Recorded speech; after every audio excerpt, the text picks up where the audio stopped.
Hey everybody, how's it going? My name is Shibuda, and you guys are watching the first attempt of my Pokemon Shield Hardcore Nuzlocke Challenge.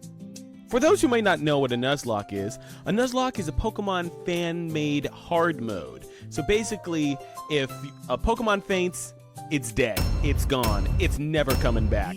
A few other simple rules include only catching the first encounter I see on a route, and I must nickname every single encounter I have.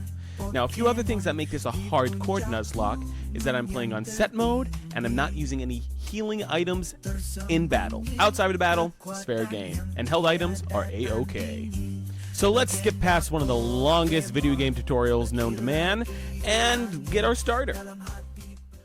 So to begin our journey, we have the lovely Scorbunny here that I have aptly named Sporty Spice. And now we have to face it off against our rival Hop. We quickly burn his monkey alive.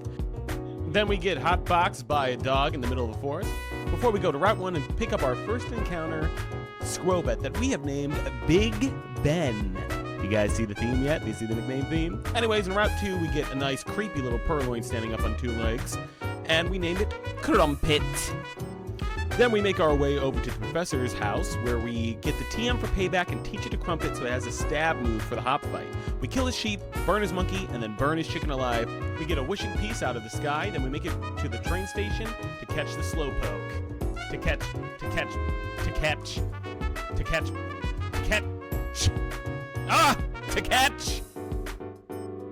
This was my 8th Pokeball. To catch the Galarian Slowpoke that we name Elton John. Then it's off to the wild area. We get a few encounters, such as a Wooper, an Oddish, a Wingull, and a Rubbin, that we name the Lou, Bag of Chips, Essex, and the Beatles. But Essex sadly has keen eyes of hydration, so off to the mines it goes with Big Ben. And now it's time to meet the gym leaders. Smash. Smash. Smash. A child. Smash. Smash. Smash again. And smash. We then make our way to the Isle of Armor, where we beat up a homosexual man in a non-derogatory kind of way. He just kind of loses his marbles. Then we catch a Fomantis that we name after our second member of the Spice Girls, Ginger Spice. And you know what that means, folks? I'm 2/5 of the way there. Anyways, the next encounter was a Skorupi that we had to run away from because it had a boosted +3 attack stat thanks to Home Claws. So yeah, nope. We then do some Dynamax battles to get some rare candies to quickly level up our team members before our next major fight against Hop. Hey Hop, it's time to spice up your life. That's right, we're gonna kick you right in the woo-woo. And then you know what? We're gonna burn your monkey again. And for extra measure, we're gonna burn that chicken one last time. And with that, Sporty Spice decides to evolve. It then dawns on me that these creatures that I'm gonna grow and care for are going to be in constant danger, and they may not even live to see their loved ones grow old. Well, I got a new haircut, and then we make our way over to Route 3, where we catch a Galarian Zigzagoon that I swiftly name after the amazing singer Amy Winehouse, who I did not know was British. There's a lot of people who I don't know are British, and it's always kind of a jump scare for me. I don't know if that's the same for you guys, but don't worry, I've been marked safe from being British all my life. I'm Irish instead. So, you know, top of the morning to you and all those Lucky Charms, whatever you say. We then make our way over to the Galar Mine, where we find ourselves a little roly-poly to add to the team that I name after the British Mint Altoids, which is also something I didn't know was British. So guess what? You're gonna have a fun educational time learning about British slang. And just a heads up, maybe don't get too attached to Altoids on this journey, okay? Now it's time to fight our newest rival, Bede, or who I like to call B. Arthur, because he really looks like her from the Golden Girls. The haircut, you know. The Beatles then Okos his Solosis, 2-hit KOs his Gothorita. Then we send in Elton John to put his Heptenna to sleep, and the Beatles comes back to finish the job. We then make our way over to Route 4, where we catch one of my favorite encounters of this whole run, a cutie fly that I name after what the British people call cotton candy, Candy Flaws. We then make our way over to do some Dynamax raid dens in order to collect some rare candies to level up the party. This allows the Beatles to evolve into a Charge Bug, and then we are ready to take on the first gym leader, Milo, and his grass types.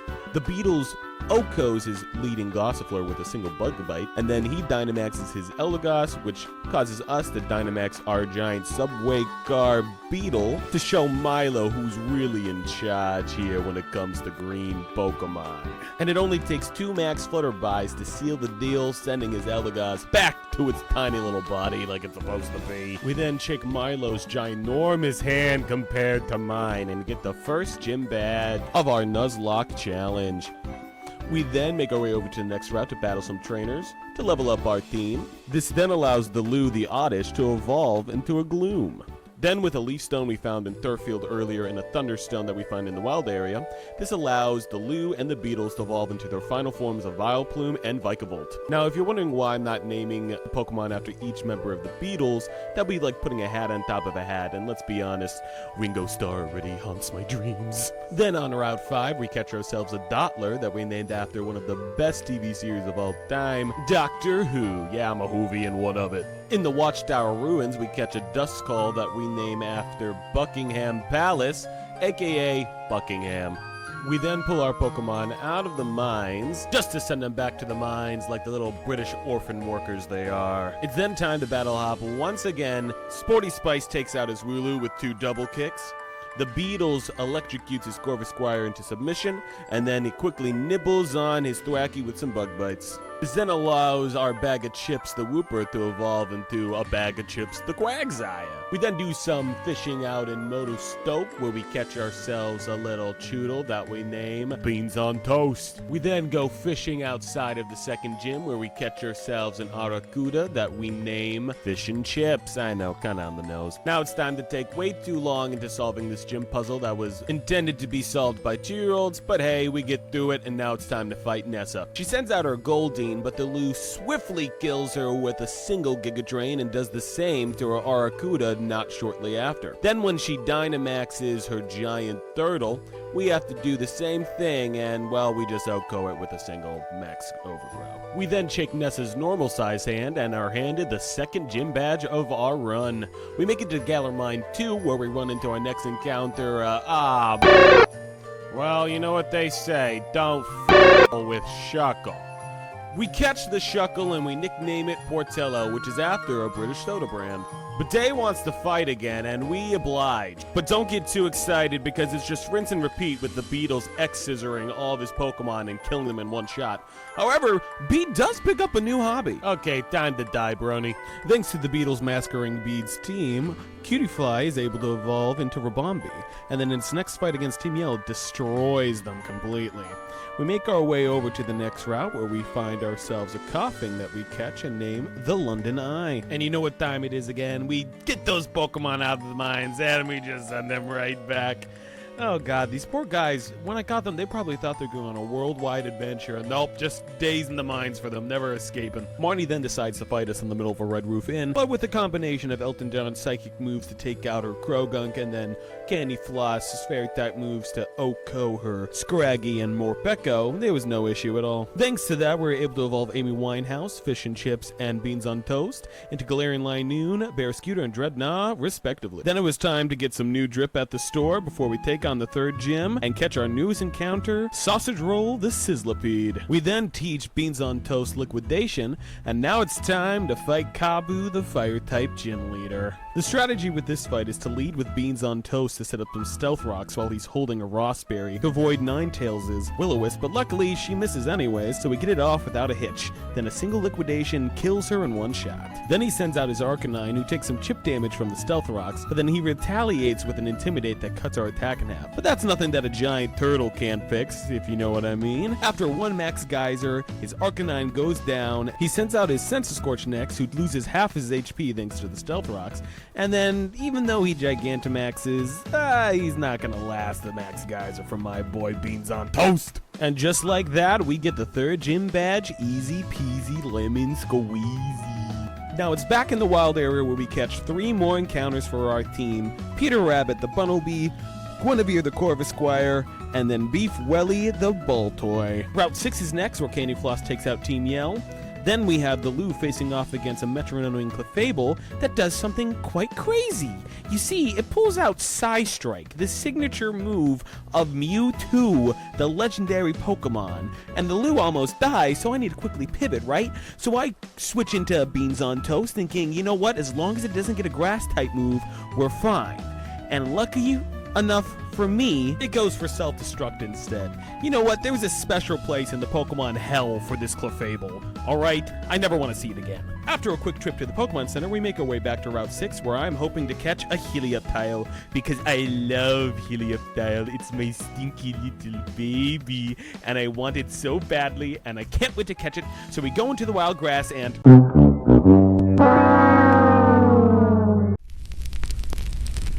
we reluctantly catch the Galarian Yamask, and we name it Scary Spice, meaning we only need 2 more for our Spice Girls collection. It would have been really nice to have a Helioptile, but you know what? It's fine, because a Galarian Yamask is a perfect encounter for a Nuzlocke, because you have to intentionally almost kill it to evolve it. Isn't that great? Hop wants to battle again, and after we find out he replaces his firstborn child Wooloo with a Cramorant, it's time for us to teach him a lesson or two. The Beetles electrocutes his Cramorant, the Lou sucks the energy out of his Silicobra, then drops some acid on his Thwackey, while Sporty Spice sets a newborn baby on fire. Our Pokemons in the mines decided to unionize, so we can't use that method anymore. But that's okay, because we go back to the wild area to pick up some new encounters. We first catch Tutti Frutti the Snow Runt, named after an ice cream British treat. Then we catch Tittymon the Impidimp, named after a British folklore monster. Then we redeem ourselves by catching a Skorupi that we nickname Whales. Then oh boy, how they grew up so fast, because Peter Rabbit, Crumpet, Tittymon, and Sporty Spice all evolve into Diggersby, Liepard, Morgrem, and Cinderace. Right in time for the 4th gym battle against Alistair and his ghost types. We lead off with Amy Winehouse to Oko his Galarian Yamask with a Night Slash. Then we use a Pin Missile to break the Mimikyu's disguise, allowing for Sporty Spice to come in and pick up the KO with a Pyro Ball. Next up, it's Peter Rabbit killing Alistair's Corsola with a Payback, and actually, here's a fun fact, Diggersby's normal ground typing is a perfect counter against Alistair's ace Gengar, who's a poison and ghost type. So after just one quick max Quake, it's back to the graveyard for that stinky ghost, allowing us to pick up our 4th gym badge. On to gym number 5. We hear a large crash outside of the gym and realize it's the Chicago Bean destroying a mural, so it decides to battle us. Crumpet takes out its Duosion with a couple of assurances, and then Beans on Toast proceeds to crunch the rest of his Pokemon into submission. Cloudgate gets kicked out of the league thanks to their vandalism, and Sonia almost gets crushed to death by the falling rebel. But it's okay, guys, don't worry. One of her special interests is doggos who stop the world from ending, so it's really a win-win for her. Next up, it's the Slumbering Whale, where we catch our next encounter, a Hatrim that we nickname Posh Spice. 4 out of 5, baby. That's right. Who's going to be the 5th one? Oh, well, you might be disappointed.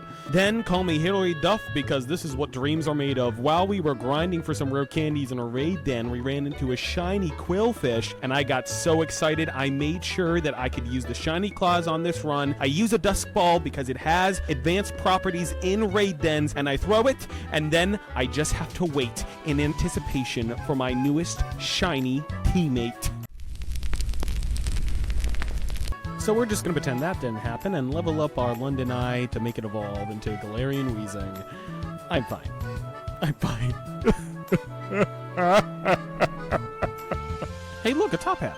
To mask my depression even further, we go to the Force of Focus on the Isle of Armor to catch ourselves a Carablast. You might be thinking, Shabooter, you need a Shelmet in order to evolve that into a Scavalier? Well, luckily, I have a roommate who is also a nerd, and he also has the Pokemon Sword and Shield, so I catch a Shelmet over there, and we trade it over, allowing Lancelot the Carablast to evolve into Scavalier, and also evolving Guinevere into Corviknight. We teach Lancelot Ironhead, just in time for our battle against the 5th gym leader Opal, the Wizard, and her fairy types. Against her lead Galarian Weezing, we send out Lancelot to take it out with 2 Iron Heads. Then we have Sporty Spice take out her Mawile with a Pyro Ball, and then things get a little tricky when we send out Guinevere to take out her Togekiss, because she decides to use Ancient Power and get an Omni Boost. So to try to redirect from this grieved mistake, I decide to Dynamax my Corviknight early to just get a little bit of a power boost, only for her to use a 2nd Ancient Power to get a 2nd Omni Boost. And at this point, I'm thinking, Corviknight may not be at the best power level to take on her G-Max Alchemy. So I need to pivot and think of something I could do. I know, I look over at cute little Skorupi whales and I think to myself, yeah, we're gonna throw you to the wolves. Sorry. But to my surprise, Whales is actually able to stall out Alchemy's G-Max turns thanks to Held Eviolite, and we're able to send in the London Eye to get off a Sludge Bomb and get through this battle with no deaths, and that's 5 gym badges down. Opal then takes us back to Hammerlock, where she accosts Speed and forces them to be the new Fairy-type gym leader for being, pink. Yeah, let's just leave it at that. Over on Route 7, we encounter Hop one more time, who's going through a little bit of a rough patch, so he decides he wants to get whooped by us once more in a battle. Sporty Spice burns the Trevenant with a Pyro Ball, then Lancelot kills Snorlax with a few Iron Heads. A Liquidation drowns Heatmore thanks to Beans on Toast. A Sludge Bomb then gets Rillaboom with the London Eye. Finally, the Lou takes out his Bolt Hunt with a Giga Drain. Finishing up on Route 7, we catch a Berserker that we named Bloody Hell. Then, on Route 8, finally, we have accomplished our main goal other than beating the game. We catch a Vullaby that we nickname Baby Spice. Are y'all ready for this? So here's the story from Z to A. If you want to catch them all, you gotta listen carefully. Thanks to my excellent singing ability, Sausage Roll and Altoids fully evolve into Colossal and Centiskorch. And if you want to be my Pokemon champion, you gotta take down Melanie, the Ice-type gym leader. With Altoids the Colossal, we kill her Frostmoth with one singular Ancient Power, no Omni Boost. Then against the Galarian Darmanitan, we use another Ancient Power, still no Omni Boost, but we get a Speed Boost with our Rapid Spin. Then finally against Ice-Q, we get an Omni Boost with Ancient Power. Just kidding, no we don't. I'm starting to feel like one of those assholes who play Showdown and they get mad when things don't go their way in this little stupid RPG game. But sure, yeah, you know, yeah. Opal's Togekiss to get like 8 Omni Boosts with their Ancient Powers, but when my stupid little rock fire monster thing wants to, I can't get it! Due to our bad luck with the Omni Boost, Melanie decides to Gigantamax her Lapras, and without getting a safe switch in, no one else can take a G-Max Geyser, so sadly, we do have to say goodbye to Altoids the Colossal. Our first death, hopefully the only one. We then send in the Beetles to electrocute Lapras and turning it into a yellow submarine, killing it, making me twist and shout. Vocal nodules aside, we then get the 6th gym badge from Melanie, and it's on to a, oh my god, another battle with Hop. Didn't we just teach you a lesson like 2 minutes ago? Okay, let's do this, I guess. So we decide to battle, wait a minute, weren't we just by a pool? Where did these trees come from? Anyways, a double kick almost gets a kill on his Dubwool, but luckily Hop decides to go for a double edge, meaning the recoil takes that little bit of HP was around to knocking itself out. Speedrun time. Bag of Chips takes out the Pinkirchen, the Beetles takes out the Rillaboom, then the Lou toxics the Snorlax, allowing Bloody L to kill it with some Iron Heads. Then against the Corviknight, we get a Yawn with Bag of Chips, a switch to get the Sleep with Bloody L, then we switch to Sporty Spice to kill it with a Pyro Ball. We must have a rival attracting Cologne on, because next up is Marnie, who also wants to face us outside of the 7th gym. So we battle Marnie, and it goes pretty okay. Lancelot takes the kill on Lightbard with a Felstinger, maxing out our attack stat, allowing us to OHKO the Scrafty with a single Iron Head. Then, with a few switches, we're able to kill the Toxicroak with Candy Floss and a Draining Kiss. Then Morpeko goes down in a single Pollen Puff, boom bada bing. Tittymon and Whales love beating up Goth Girls so much that they decide to evolve into Grimmsnarl and Drapion, just in time for the battle against Marnie's older Goth brother, Piers, who they equally like to beat up. Against the lead Scrafty, we're able to avoid the flinch with Fake Out thanks to Candy Floss's Shield Dust ability, ignoring secondary effects. And then a single Draining Kiss is enough to get the OHKO. Malamar is up next, but a Pollen Puff goes and kills it in one shot. Then 2 Strange Steams are able to kill his ace Obstagoon. Then Lancelot comes in and gets the KO with an Iron Head on Skuntank. With that, 7 gym badges down, only 1 to go. And as a reward, I have a devious plan to deal with the weather setting of Raihan's team. We go to the Isle of Armor and we get an ability capsule, and we change Essex's ability from Keen Eye to Hydration. So when we evolve it, it's able to have Drizzle as a Pelipper, allowing us to have a counter to his Sandstorm team. Then something scary really happened. My Scary Spice took at least 49 damage in a single battle, and we decided, we need to take cover under underneath a archway. And then all of a sudden, it decides to evolve. I can't believe I found this out all by myself, and I didn't have to use a single website to Google how to make this work. Nope, not a single one. I'm just super duper uber duper smart. We then go back to the Isle of Armor, where we find ourselves an Azurill that we catch in a little friendly wind ball. And just our luck, it has the ability huge. No, it does not. It has thick fat. It is a chunky boy. So we have to go all the way back to the Cramomatic, shove some rare candies down its throat so we can get an ability capsule, so we can change its ability, then evolve it all the way up to a Azumarill. Oh, by the way, nicknamed it Loch Ness like the monster. Back in the Dust Bowl, we catch ourselves a Sneasel that I nicknamed DanTDM because he's British and I really like his content. We evolved DanTDM and Beef Welly into Weavile and Claydol. Then a quick move tutor trip in the Isle of Armor to teach Triple Axle to Weavile. We are ready to face off against Raihan and his Dragon Ground Rock type. He's kind of a quirky dude, let's be honest. Speaking of quirky, did I mention that this is a double battle? That's right, we get 2 for the price of 1 in this fight. Against the lead Flygon and Gigalith, DanTDM is able to Trico, I guess, the Flygon with the Triple Axle. Then we use a Rain Dance to get rid of the Sandstorm so we don't break our Focus Sash just yet. Raihan then sends in his Sandaconda, but we just use Triple Axle one more time. This makes the sand come up thanks to Sand Spit as its ability, and well, I kind of run into an issue now. I'm able to kill the Sandaconda with Triple Axle, like I said before, but instead of going for Rain Dance and Claydol, I go for an Earth Power instead, which means the sand stays up. Then Gigalith uses Body Press on Weavile, using up our Focus Sash, leaving us at 1 HP, but because the sand is up and not the rain, DanTDM dies to the Sandstorm trip. Yeah, that was a misplay on my part. I really should have went for Rain Dance instead. Essex comes in, and Raihan brings out his Ace Duraludon. But thanks to Essex's ability Drizzle, the Sandstorm was replaced with Rain instead. We then have to quickly swap out Essex because we don't want to get killed by G-Max Rockfall from his Gigantamax Duraludon. So we bring in Bag of Chips instead. Raihan goes through with the Gigantamax, and his Duraludon goes Big Boy mode, but thanks to the switch, Bag of Chips is able to eat the rock-type moves from both sides of the battlefield. The sand does come back because of it, but Beef Welly is still able to pick up the KO on the Gigalith with enough Earth Power. We then make our Claydol go Big They mode, and we kill the Duraludon in one shot. All it took was one singular G-Max Quake, and it topples down just like that. We now officially have all 8 gym badges, and we're making our way to the league. We aren't the only one making changes, because Sonia gets some new drip thanks to some nepotism from her Professor Grandma. Playing in the snow, we find a Clang that's only 1 level away from evolving, so we decide the easiest thing to do is just to do some wild encounter battles to get that level up. What we encounter, though, is something quite cinematic.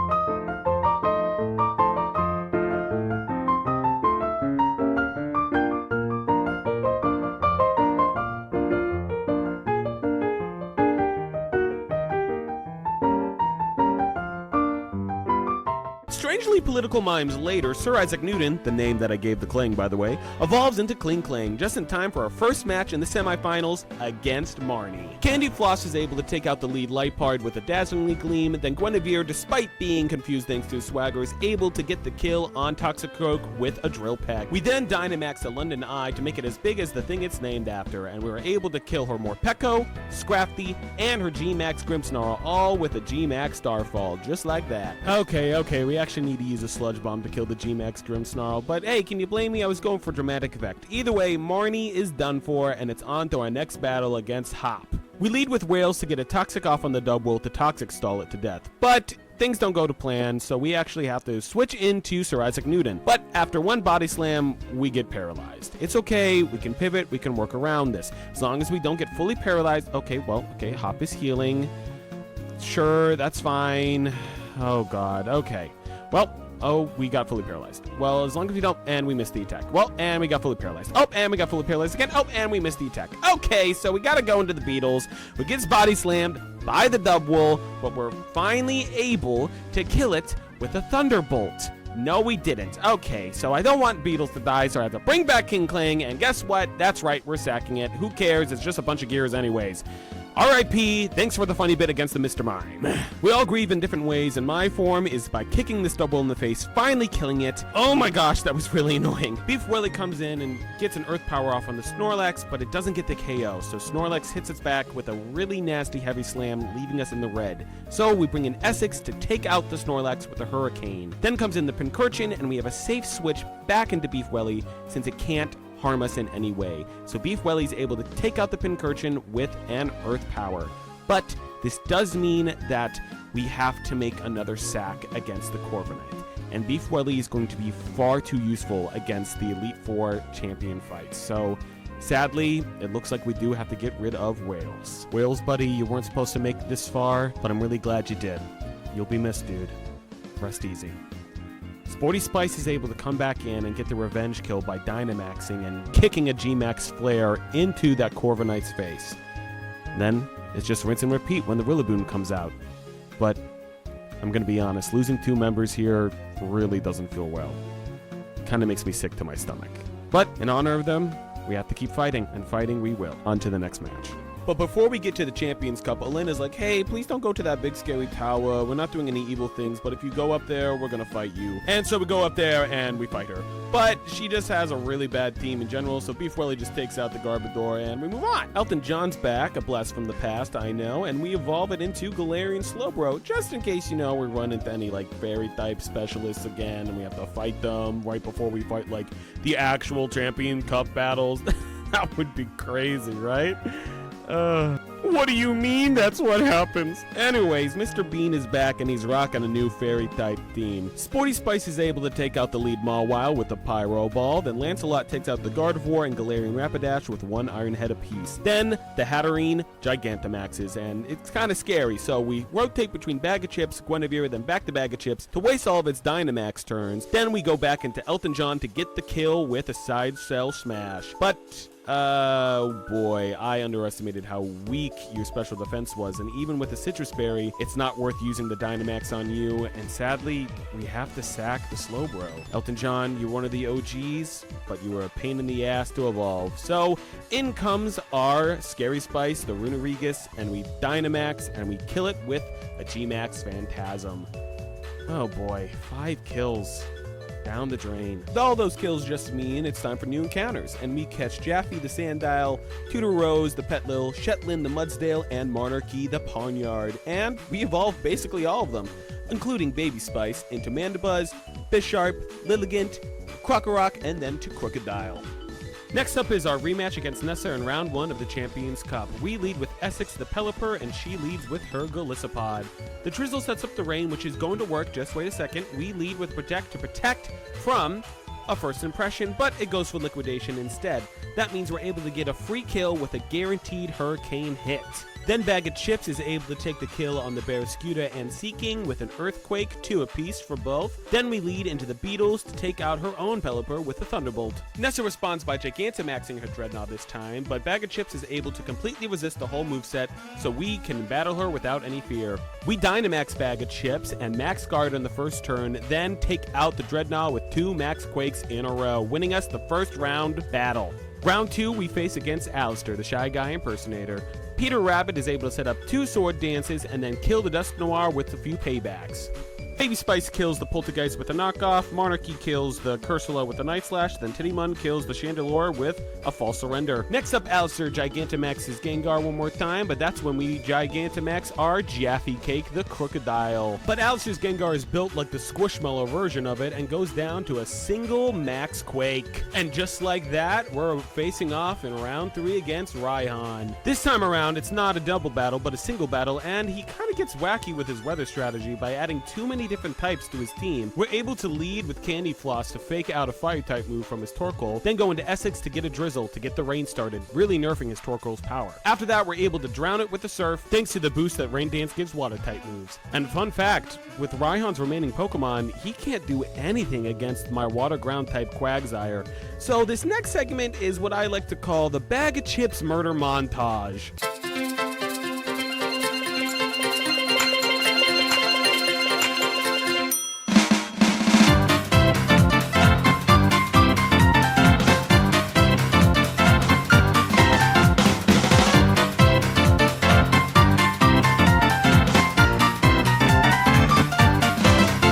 One montage later, and we're ready to fight Leon. Let's just hope there's no surprises from here on out. And just says, you know what, there's Chairman Rose. He has a doomsday device. He activates it. It blows up quite literally right in our face. We could have died. He could have killed millions of people, but you know what? He's rich, so it doesn't matter. So we go back to the slumbering weld, and we pick the shield of the two things because I have shield version, but let's be honest, every kid's gonna take the sword.